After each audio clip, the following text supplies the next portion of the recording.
Right, so what I have here is a packet of pasta, well, spaghetti. You can get this anywhere in the supermarket.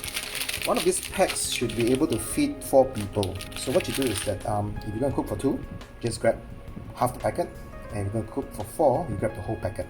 Now, boiling pasta sounds simple, but in actual fact it's not that easy because you can either overcook it or undercook it. So what you want is that perfect level of cooking, they call it al dente, where it's not too soft, not too hard, quite chewy, and yeah. You can see here I've got a boiling pot of water. Now this is very important. This is what we call a rolling boil. It has to boil like this so that when you put the pasta in and it's boiling, it prevents the pasta from sticking. I've got my handful or half the packet because it's for 2 people. Right, just hold it up like that, just let it fall, fan it out, and then we'll slowly twist the pasta in so that we don't break the pasta, right? Okay, it's in and boiling, right? In order to also further prevent it from sticking, I'm going to pour in some olive oil, a teaspoon's worth. Pasta is actually very bland, so the salt will help it give it a bit more taste.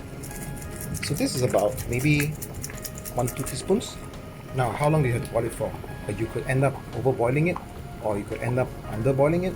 So the best would be after maybe about 6-7 minutes, you start taking strand by strand out and trying for yourself. Then after you like the texture, then you just stop boiling. Look at how the spaghetti has fattened up a bit, absorbed a bit more water, and it's bigger than when it first went in.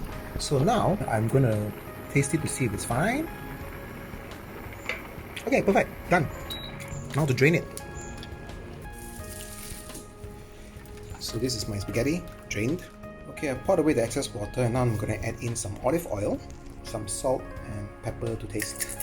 Right, so there's some salt, olive oil, and well, I'm going to have to crush the peppers myself. Okay, now just toss it around.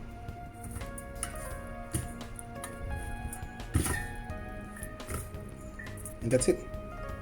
There's your pasta.